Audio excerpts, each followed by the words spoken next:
नमस्ते दोस्तों। आज सुनिए दिल्ली यूनिवर्सिटी की retired professor doctor Usha Kashyap की लिखी हुई कहानी हम तो चले परदेस। मेरी ज़बानी। मैं हूँ सीमा सिंह। पापा, आप ऑफिस जाते समय मुझे कॉलेज छोड़ देना। हमारे कॉलेज के छाया नट थिएटर ग्रुप को इंटर कॉलेज कंपटीशन में फर्स्ट प्राइज़ मिला है, इसलिए आज पार्टी है। अपने बालों को संवारते हुए कृतिका बोली। थिएटर ग्रुप की अध्यक्ष तो तुम ही हो। कॉलेज को तो अवार्ड मिल गया, लेकिन तुम्हें बेस्ट एक्टिंग का अवार्ड नहीं मिला। वैसे प्ले का थीम क्या था? सुबोध राय अर्थात उसके पापा मुस्कुराते हुए बोले। वुमेन एम्पावरमेंट अर्थात स्त्री सशक्तिकरण।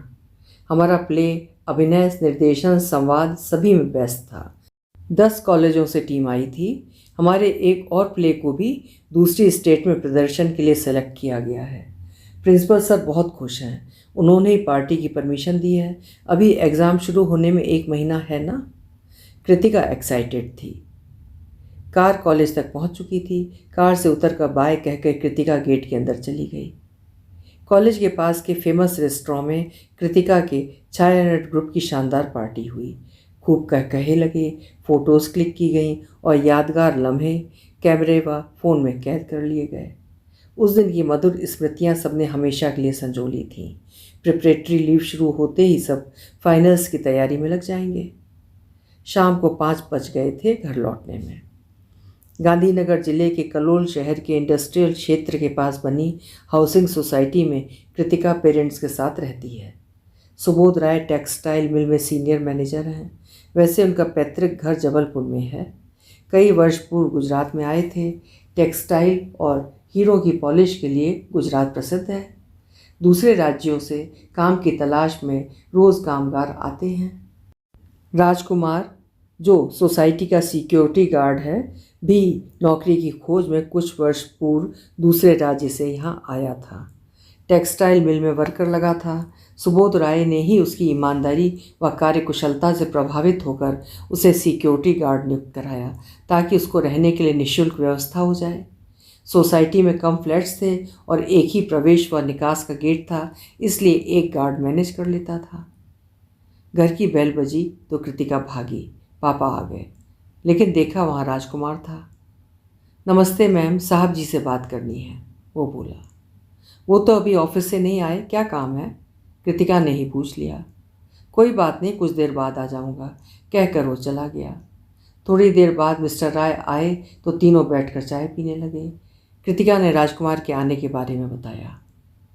पापा कहने लगे, सुना है आजकल राजकुमार इधर उधर ज़्यादा घूमता है, काम में ध्यान नहीं है, लगता है किसी और जॉब की तलाश में है। हर व्यक्ति चाहता है कि उसको बेहतर अवसर मिले और जीवन स्तर ऊंचा उठे। वो ठीक ही सोच रहा है, कृतिका ने कहा। उधर राजकुमार घर में अपनी पत्नी को मुस्कुराते हुए कह रहा था, बस थोड़े दिन की बात और है रानी, फिर तो तू सचमुच की रानी बन जाएगी। रानी उसके मुंह को सूंघती हुई व्यंग से बोली, नशा करके आए हो क्या? इतने साल हो गए शहर में आए, आज तक सिनेमा तो दिखाया नहीं, पाजेब भी माँ के घर में पहनी है, कुछ गहना कपड़ा दिलाया ना, अब असली की रानी बनाओगे? मौका आते ही तू सब जान जाएगी, फिर कहेगी तुमसे ब्याह करके मेरी तो किस्मत ही पलट गई। राजकुमार उसे अपनी बाहों में लेकर बोला, छोड़ो मुझे, बूढ़ी अर्थात सास आ जाएगी, 10 बातें और सुना देगी। माँ बाबा तो गांव में रामकरण से मिलने दूसरी सोसाइटी में गए हैं, देर में ही लौटेंगे। राहुल भी साथ गया है। राजकुमार ने अपनी पकड़ मजबूत करते हुए कहा। अब शरारत सूझ रही है, बताओ तो तुम राजा कब बन रहे हो? रानी ने उसके हाथ को झड़कते हुए कहा। रानी, अभी किसी को मत बताना, हम विदेश जाएंगे, बहुत पैसा लग रहा है, तुझे और राहुल को साथ ले जा रहा हूँ ना, इसलिए। वो धीमे स्वर में बोला। विदेश? दिमाग फिर गया है क्या? हम न वहाँ किसी को जानते, न वहाँ की बोली समझते हैं। भगवान की दया से यहाँ आराम से गुजर बसर हो रही है, किस मूर्ख की बातों में आ गए? रानी बोली। अरे, सब सोच समझ के कर रहे हैं हम। हमारे दोस्त किशन को जानती हो ना, जो 2 साल पहले घर आया था? वो पत्नी और बच्चे के साथ विदेश में मौज कर रहा है। उसके ठाट बाट की बातें सुन, मैंने भी उसकी सलाह से जाने की तैयारियों में दिन रात एक कर रखा है। इस मंगलवार को तुझे और राहुल को इसीलिए दफ्तर लेकर जाना है। राजकुमार उत्साह से बोला। बाबा से पैसा कैसे ले लिया, वो तो कभी दमड़ी न दे। बाबा की गांव की ज़मीन बेच दी है, तभी तो इतने पैसों का इंतज़ाम हुआ है। ज़मीन बेच दी और बाबा ने हामी भर दी? तुम्हारे विदेश जाने की खातिर बाबा ने पुश्तैनी ज़मीन बेच दी? रानी के स्वर में आश्चर्य था। माँ बाबा को अभी विदेश की बात कैसे बता दूँ? अभी पक्के कागज़ तो तैयार हो जाएं। उन्हें ये बताया है कि अभी ज़मीन गिरवी रख रहा हूँ, कुछ महीनों के लिए पैसे की ज़रूरत है। विदेश में तो इतनी कमाई होगी कि 1-2 साल बाद नई ज़मीन खरीद कर उन्हें खुश कर दूंगा। राजकुमार ने समझाने का प्रयत्न किया। ये तो बूढ़ों के साथ धोखा कर रहे हो। यहाँ ऐसी कौन सी कमी है जो विदेश की रट लगा ली? राम जी की कृपा से आराम से रह रहे हैं, मुझे तो जाने की रत्ती भर भी इच्छा नहीं। रानी बोली। अब तू कोई अड़ंगा मत लगा, अब तो टिकटें आने को हैं। बाबा से मैं खुद बात कर लूँगा, तुझे कुछ नहीं कहना। तू तो परियों के देश जाने के सपने देख, कहकर राजकुमार राय साहब से मिलने के लिए चला गया। घंटी बजी तो राय साहब ने दरवाज़ा खोला तो राजकुमार पैर छूने की मुद्रा में झुकने लगा। कैसे आना हुआ राजकुमार? उन्होंने पूछा, क्योंकि वो तभी आता था जब सोसाइटी में कुछ समस्या हो। साहब जी, एक ज़रूरी बात करनी है आपसे। हाँ बोलो, क्या बात है? साहब जी, मैं पत्नी और बेटे के साथ अमेरिका जा रहा हूँ। आप अगले महीने से किसी नए गार्ड की व्यवस्था कर लेना। बस एक प्रार्थना है कि मेरे माँ बाबा को 3 महीने तक इसी कमरे में रहने की इजाज़त दे दें, फिर आगे का इंतज़ाम मैंने कर दिया है। कृतिका और पापा एक दूसरे को कन्खियों से देखने लगे। वो सोचती थी कि उच्च व शिक्षित वर्ग के लोग को ही यूएसए जाने का क्रेज़ है, यहाँ तो लेबर क्लास भी वहाँ की तृष्णा से अछूते नहीं हैं। पापा ने पूछा, कब जाना है? पासपोर्ट, वीज़ा, टिकट सब हो गया? हाँ साहब जी, मेरे दोस्त किशन को जिस एजेंट ने भेजा था वही अब 40 लोगों का ग्रुप अमेरिका भेज रहा है। सारे कागज़ तैयार हो रहे हैं, अभी टिकटों के लिए 5 लाख रुपए देने हैं। वो बोला। कितने पैसे लिए एजेंट ने? कहीं पैसे खाकर भाग गया तो? कुछ गैर कानूनी हुआ तो कहीं के नहीं रहोगे, जेल होगी सो अलग। उन्होंने सतर्क करना चाहा। साहब जी, आप तो सब जानते होंगे, एक जन का अमेरिका भेजने का खर्च 1 करोड़ से ऊपर है। मैंने तो 50 लाख दिए हैं, बाकी फाइनेंसर पैसा दे रहा है, वही वहाँ नौकरी का इंतज़ाम कर रहा है। तनख्वाह से हर महीने कर्ज की किश्त कट जाएगी। तुम्हारे पास 50 लाख रुपए थे? पापा ने आश्चर्य से पूछा। साहब जी, कुंदरू गांव में पुरानी ज़मीन थी, उसे बेचकर 60 लाख रुपए मिले थे।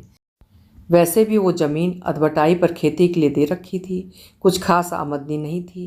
50 एजेंट ले चुका है, अब टिकट के देने हैं, कुछ पैसे माँ बाबा को देने हैं। एजेंट ने कहा है कि वहाँ तो 2 साल में इतनी कमाई हो जाएगी कि फाइनेंसर का सारा कर्ज उतर जाएगा। राजकुमार आश्वस्त स्वर में बोला, चलो ठीक है, तुमने सोच समझ कर ही फैसला लिया होगा। जाने से पहले मिलकर जाना, ताकि हम सोसाइटी की मीटिंग करके नया गार्ड रखें। और एक बात, गार्ड को रूम देना होगा तो तुम्हारे पेरेंट्स के लिए भी मुझे मैनेजमेंट कमेटी से परमिशन लेनी होगी। पापा ने बेरुखी से कहा। साहब जी, मेरी विनती है कि 3 महीने के लिए माँ बाबा को रहने दें बस। आपके आशीर्वाद से ही आज तक यहाँ पहुँचा हूँ, आपका एहसान कभी नहीं भूल पाऊँगा। हाथ जोड़कर वो खड़ा हो गया। कृतिका की मम्मी ने हमेशा की तरह उसे कुछ देने के लिए अपने हाथ की बनी मट्ठियों का लिफाफा पकड़ाते हुए कहा कि घर में खिला देना, इन्हें तो हम अमेरिका ले जाएंगे। वो चलने लगा। उसके जाने के बाद पापा बोले, बेवकूफ़, न जाने किसकी बातों में आ गया, मुझे तो डर है कहीं फंस ना जाए। रिलैक्स पापा, let them do what they want, Kritika बोली। कई दिनों तक जब राजकुमार नहीं आया तो लगा कुछ प्रॉब्लम आ गई है, जाना टल गया है। जब जाने की तारीख पक्की हो गई तो राजकुमार ने घर में बाबा को बहुत प्यार से कहा, बाबा आप आशीर्वाद दो, हम अमेरिका जा रहे हैं। बस कुछ महीनों के बाद आपके पास इतना पैसा भेजूंगा कि आप माला माल हो जाओगे। बाबा, मैं कुछ साल में पैसा कमा के वापस आ जाऊंगा, कोई सदा के लिए नहीं जा रहे हम। बाबा कुछ बोलते उससे पहले ही माँ की रुलाई छूट पड़ी। बुढ़ापे की लाठी माने, मतलब हमारी औलाद, तुम हमें छोड़ कर जा रहे हो। बहू ने भी नहीं समझाया, हम गांव से तुम्हारे लिए यहाँ आए, अब क्या करेंगे हम यहाँ? बाबा कहने लगे, क्या करेंगे पैसे का, जब तुम ही यहाँ नहीं रहोगे, गांव में ही लौट जाएंगे। बाबा, आप गांव नहीं जाओगे, आपके लिए सब व्यवस्था कर दी है। रामकरण को बता दिया है, आपके रहने खाने की कोई परेशानी नहीं होगी। देखना, आप गर्व से कहोगे मेरा बेटा विदेश में रहता है। राजकुमार उनके पैर दबाते हुए बोला। मन ही मन सोच रहा था कि पापा को गांव तो बिल्कुल नहीं जाने देना है। उन्हें पता नहीं चलने देना चाहिए कि ज़मीन बेच दी। पैसा कमाकर ज़मीन खरीद कर ही बाबा को सच्चाई बताएगा। रानी भी सास के पैर दबाने लगी और बोली, अम्मा, मैंने तो मना करी। हम तो यहीं आराम से रह रहे हैं। दूसरों को देख ज़्यादा पैसा कमाने की धुन लग गई है। लाखों रुपयों का खर्चा कर दिया, नहीं गए तो सब मिट्टी हो जाएगा। माँ बाबा को तो कानों कान भनक भी नहीं लगी कि उनकी पैतृक जमीन भी बेटे के बाहर जाने की इच्छा के कारण बिक चुकी है। पता भी लग जाता तो क्या करते। वृद्धावस्था में जवान बच्चों से मुजूरी करने से किसी का हित नहीं होता। अंततः माँ बाबा को विदेश के इतने सब्ज बाग दिखाए कि वे रो धोकर मान गए। राजकुमार राय साहब से विदा लेने गया और बताया कि कल निकलना है। पहले टर्की जाएंगे, वहाँ से मैक्सिको, फिर अमेरिका। अमेरिका की डायरेक्ट फ़्लाइट है, वो लेनी चाहिए थी, राय साहब ने कहा। साहब जी, एजेंट ने कहा है कि मेरे आदमी हर जगह मदद करेंगे। थोड़ी परेशानी से घबराना मत। 40 लोग हैं, सब साथ रहेंगे। आप 3 महीने के लिए कमरा खाली ना कराएं, बहुत मेहरबानी होगी। राजकुमार प्रसन्न था। नए गार्ड की नियुक्ति हो गई।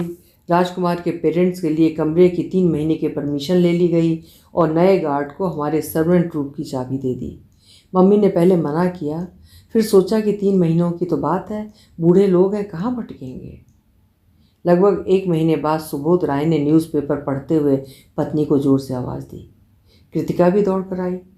सुनो, पहले पेज पर खबर है कि 1 सप्ताह पहले राजकुमार नाम का व्यक्ति अपने 5 साल के बेटे को गोद में लेकर मैक्सिको बॉर्डर पर 30 फुट ऊंची ट्रम्प वॉल पर चढ़ रहा था ताकि यूएस की तरफ उतर सके। वो मैक्सिको की तरफ गिर गया। हेड इंजरी से उसकी मृत्यु हो गई और उसका बेटा तिजुआना सिटी में मैक्सिको में भर्ती है। उसकी पत्नी वॉल के दूसरी ओर गिरी। वो सैन डियागो सिटी के अस्पताल में सीरियस हालत में है। कांट बिलीव, कृतिका ने उनके हाथ से पेपर लेते हुए कहा। मेन पेज पर खबर विस्तार में थी। कैसे गैरकानूनी तरीके से यूएस भेजने के लिए एजेंट, फाइनेंसर, कोचिंग संस्थाएं, इंग्लिश लैंग्वेज प्रोफिशिएंसी टेस्ट लेने वाली प्राइवेट मैनेजमेंट कंपनियां सब मिलकर भोले भाले लोगों को बेवकूफ़ बनाकर और टारगेट करके उन्हें विदेशों में अधिक आय अर्जन का लालच देकर मोटी रकम लेकर जाल में फंसा लेते हैं। सुबोध राय तो तुरंत सोसाइटी के मैनेजर से मीटिंग कर आगे की रूपरेखा तैयार करने चल दिए। वे समझते हैं कि राजकुमार के माँ बाबा को संभालना इस समय सबसे अधिक आवश्यक है। कृतिका के दिमाग में तो एक अलग योजना प्रतिरूप ले रही है। अपने अगले नाटक के लिए एक विषय मिल गया है। समाज को इस समस्या का असली रूप दिखाने का प्रयास अत्यधिक आवश्यक है। तृष्णा नाटक में पैसा कमाने के लालच में इल्लीगल इमिग्रेंट्स की समस्या पर फोकस रहेगा। आश्चर्य है कि टीवी पर राजकुमार वाली न्यूज़ गुजरात के एक लोकल चैनल पर तो डिस्कस हो रही है, पर मेन चैनल्स पर इसकी कोई चर्चा नहीं। वहाँ तो सभी चैनल्स पर एक राज्य में विपक्ष दल के द्वारा सत्तारूढ़ पार्टी के विरुद्ध अविश्वास प्रस्ताव लाकर स्वयं कुछ इंडिपेंडेंट्स के साथ मिलकर सरकार बनाने की खबर चल रही है। आजकल पत्रकार भी टीआरपी को बढ़ाने के लिए ही प्रयास करते हैं। किसी मनुष्य की जान की कीमत क्या जाने। गरीब देशों से लेबर क्लास के लोग कनाडा, यूएस व यूरोपियन देशों में आने के लिए एजेंट्स के माध्यम से गैर कानूनी तरीके इस्तेमाल करते हैं। कुछ सफल भी हो जाते हैं, लेकिन बहुत से लोग पैसा व जीवन दोनों से हाथ धो बैठते हैं और अपने सगे संबंधियों को जीवन भर के लिए कभी न भरने वाले घाव दे जाते हैं। कृतिका को नाटक का हर दृश्य दिमाग में स्पष्ट हो रहा था। पापा से मिलने घर आना, अपने जाने की डिटेल्स बताना, अपने पेरेंट्स के लिए घर की रिक्वेस्ट, रानी का अस्पताल में क्रंदन और उसके माँ बाबा के बूढ़े चेहरों पर बहती अश्रुधाराएं आदि। उसे याद आई वो दर्दनाक घटना जब एक परिवार इसी तरह कनाडा से यूएस जाते समय बर्फबारी के कारण बर्फी बन गए थे। ऐसी अनेक घटनाएं रिपोर्ट होती हैं, लेकिन विदेशी जीवन के रंग बिरंगे स्वप्न हमेशा ही लोगों को आकर्षित करते रहे हैं। कानूनी शिकंजे में आने के बावजूद भी कई स्तर पर कोर्ट में फाइट चलती रहेगी। धीमी न्यायिक प्रक्रिया में ना जाने कितने साल निकल जाए। राजकुमार जैसे कई लोगों के परिवारों का क्या होगा? कृतिका को लगा मानो तालियों की गूंजती आवाज़ में वो अपनी टीम के साथ सिर झुकाकर व हाथ जोड़कर खड़ी है। एक परिचित के साथ हुई ट्रेजिडी के कुशल मंचन पर उसे प्रशंसा व पुरस्कार की लेश मात्र इच्छा नहीं, बस कोई तो समझे कि दूर के ढोल सुहावने। अभी आप सुन रहे थे डॉक्टर उषा कश्यप जी की लिखी हुई कहानी हम तो चले परदेस। सावधान करती हुई एक शिक्षाप्रद कहानी। उम्मीद है आपको भी पसंद आई होगी। कल फिर मिलेंगे। हिंदी की श्रेष्ठ कहानियाँ सुनते रहने के लिए मेरे चैनल्स को सब्सक्राइब करना नहीं भूलें। लाइक करें और शेयर भी करें। बहुत बहुत धन्यवाद।